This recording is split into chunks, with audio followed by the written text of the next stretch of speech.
Hello, listeners and viewers. Welcome to our podcast on William Shakespeare's The Tempest. My name is Thato, and today I'll be joined by Patience Twala, Tumelo. And together we will be breaking down the major themes of the play, like magic and supernatural powers, power and control, colonization and imperialism, and many more. In African countries like South Africa, we often hear about supernatural powers as rumors. Like countries like Limpopo. Yes, Right. Limpopo is known for creating lightning and Limpopo people. Got 5 rand. Yes. So this reflects to the play. The play starts with the storm, which was created by Prospero's powers. It shows that magic can influence the environment as well. This storm creates a shipwreck. In the ship there was Ferdinand, the king of Naples, and during the shipwreck, Ariel gets in the ship and she creates a fire and sounds that make all of the salesmen to be scared. He startles them, and during this time, Ferdinand shouts out that hell is empty. All the devils are here. That shows that this magic that Ariel is creating, it really scares them. He's starting to believe it like it's true. Yes, he's starting to believe it's true. Yes. And it's not an illusion. Yes, it's an illusion. So they can't differentiate between reality and illusion. Interesting. Yes. And Ariel is a spirit that serves Prospero. After doing all the things that she did on the ship, he goes back to report to her master that she has done them. Yeah, there's so much betrayal in the play that had me ask myself questions on whether there will be revenge or forgiveness taken in the play. Antonio betrayed his own brother by taking away his dukedom from him, and as expected, if one is betrayed, you would want to take revenge. And as expected, Prospero did not disappoint. He went all about and used his magic and summoned everyone to the island with intentions of destroying them. Right? Antonio is seen as someone who has elements of betrayal in him. Not only did he betray his brother, he influenced Sebastian, which is the brother of The king of the king of Naples, to be killed. Right? As much as he also betrayed his own brother. And with everything that happened, Prospero enjoyed betrayal from his own brother, but at the end of the day, he chose to be a good person and choose forgiveness over revenge. Good person? Pretty much, yes. No, he's not. Remember, he colonized, who's this guy, Caliban. He took Caliban's land and dominated him and enslaved him, so I don't think he's a good person. Yes. And you might also say that this good person character that suddenly comes to light is not really a good character, but he saw an opportunity when Ferdinand and Miranda both decided that they want to get married. So maybe he thought he could be something bigger in Naples, in Milan, rather than back in the island where there were few people. Right. Yes. So we should question his character when it comes to that profound forgiveness. Right. Ariel is a spirit who serves her master Prospero. She goes back to report everything that she has done to Prospero. Oh yes, that also highlights the theme of freedom and servitude, because Ariel was serving Prospero by performing so many tasks for him, and in the midst of all that, he was longing for his freedom. I mean, he reminds Prospero in the play that, remember, quote unquote, I have done thee with service, which also highlights the fact that Ariel was longing for his freedom. But then Prospero is, we all know, he's a bad person. He says he must obey him first, and then he will free her after 2 days. At that part of the play, did you ever think that maybe Prospero was lying to her since he's. I feel like he was lying because Yeah. Prospero is like that's when He's not a good person. colonizers are like Also, that. Just Maybe he was saying that because he feels like if you don't say it, then Ariel won't do what he's supposed to do for him. Yes. Yeah. So do you think Prospero, when he took over the land of the island, did he have, was it intentional that he did that, because Caliban is half a spirit and half a human? Half a beast. Half a beast, yeah. I don't know, honestly. I don't want to Because die. when he took over this land, he took over the freedom of Caliban, right? Yes, and freedom of Ariel. I mean, he enslaved both of them. He did. Okay. He forced them, he dominated them so that they couldn't work for him. So you could say it was pretty much intentional. Yeah. From the beginning of the play, we see Prospero using his powers to get everything his way.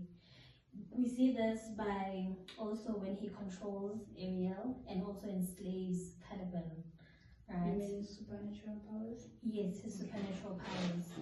And then he also persuades Ariel, or rather commands him to lure the son of Alonso, which is Bernadette, and the daughter of Prospero, his daughter, to meet up with Bernadette, and then they instantly fall in love. You understand? And then with all of this, he lost his position as the Duke of Milan, and that resulted in him actually feeling powerless, right? So for all the control that he was doing and for him feeling superior, I believe he was doing all of that just to gain his powers and feel powerful after losing his dukedom. Also, you think it was Prospero's idea all along that his daughter and Ferdinand should meet so he can regain control? Exactly. It was all intentional, it was all planned. He had an intention actually. Oh, this man was smart. Very smart. He's a very smart man. Right. Okay. But then when I'm looking at illusion versus reality, what if all this time the play is just Prospero hallucinating, thinking that he's gaining control over everyone who has betrayed him? What if he's still in the ship and he's trying to figure things out during that storm that wrecked his own ship? It could be reality though. It could be illusion. But think about it. Prospero gathers all his enemies, all of them in one ship, and that ship gets into a shipwreck. And when they land on the island, they are all separated, just the way he wishes. It could be, illusion. but it also could be reality. So think about it. Most of the time, when Prospero doesn't want to say something, he just makes his daughter to sleep. He also makes the king of Naples to sleep, and Galanzo. He also makes them to sleep. That's when Sebastian starts to plot with Antonio. The death of the king. Yes, that's when they start to plot and they want to kill them while they're sleeping. But he wakes them up. At that moment when they already have the knife trying to kill him, they all wake up and then they all say, "We were trying to wake you. We did noises." It's all just an illusion. And because at the end of the play, Prospero talks and tells the king that even though these two tried to kill you, I still chose to help you. That the king should be spared. Very It could be very interesting. But then it could be reality in a way. How? It cannot be happening in his mind. It can be something that is really, really happening. I mean, there's a lot that happened there. Let's remember, Caliban is also half human, half beast. And that is not even reality. So The island itself, it's like an illusion. It's It's created. nature. Yeah. Maybe Like it's all in his thinking- mind. thinking that- maybe it's reality. Maybe What not. if he thought Yeah. about it, that if he could land somewhere safe and his daughter grows to be this strong, big, this woman who could And marry then into the kingship. You see? Yeah. Maybe it's all in his mind. Maybe it's reality. So You may just never never know. You may never know. Okay, I do get your point. So that could also, it could be something. Yeah. I also love how the play emphasizes the theme of colonization and imperialism. I mean, colonization refers to when outsiders take control over the land and dominate the indigenous people. Just like how South Africa was colonized by Yes, Dutch people. and how in the play it is portrayed as how Prospero colonized Caliban, the original owner of the island, who inherited this island from his mother Cyprus. And in that point of how we were colonized as South Africans, there's also this part, the imperialism that happened. Imperialism refers to the expansion of power through political, economical, and etc. So in the play, Prospero colonized and dominated Caliban and Ariel, which shows his imperial control. Also, in the play, what else shows the colonization and imperialism is that Prospero taught Caliban his language so that they would be able to communicate. Yes, the same way the Afrikaners came to Africa, to South Africa, and they taught us the English and the Afrikaans, which is now dominant over our own native languages. This shows that the colonial people, they And still have still- control over Yes, us, I mean- directly and indirectly. I mean, English and Afrikaans are considered as official languages of South Africa, and they are not indigenous languages of South Africa, and they are also used as medium of instruction. Why can't you use isiZulu, Xhosa, Sotho as medium of instruction? We are still colonized. We are still colonized. Yeah. It shows that we are still living in a colonial legacy. Yeah. Still living a colonial legacy, which shows how language continues to function as a tool for power and control.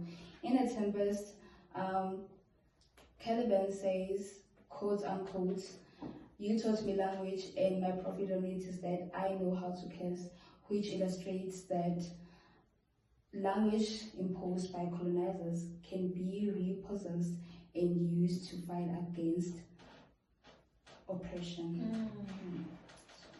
But what if Caliban was the one who gave power to Prospero? No way. How? Prospero, remember, he learned all his magical powers from the books. He studied the magic, so there's no way that one could give him. Hear my argument, right? Okay. So there's some time at the play when Caliban, when Tranquilla comes at the island for the first time, he meets Caliban and Stefano. They were both covered with a cloak, right? And then he gives Caliban a small portion of alcohol to drink, right? Yeah. And then immediately Caliban starts to worship Tranquilla. Yeah. What if he did the same thing to Prospero? Maybe Prospero came with something. And then he therefore started calling Yeah. him master. Yes. So what if it's That not? might be the case. What if it's not really colonization, but because Caliban is half a beast and half a human, he forgot that he gave this power to Prospero. And if you even look deeper into it, you can think that since he's a beast, maybe there's that part of him that wants to be controlled. and controlled. Makes sense. Okay. Oh, in conclusion, William Shakespeare's play, The Tempest, analyzed how power can be used to dominate people and how people struggle for freedom. Through the characters like Caliban, Prospero, and Ariel, William Shakespeare highlights the complicated relationship between power, colonization, supernatural, and desire for freedom, which is still relevant to the societies that struggle, through the societies that still live with the colonial legacy. Thank you for tuning in into our podcast. Until we meet again next time.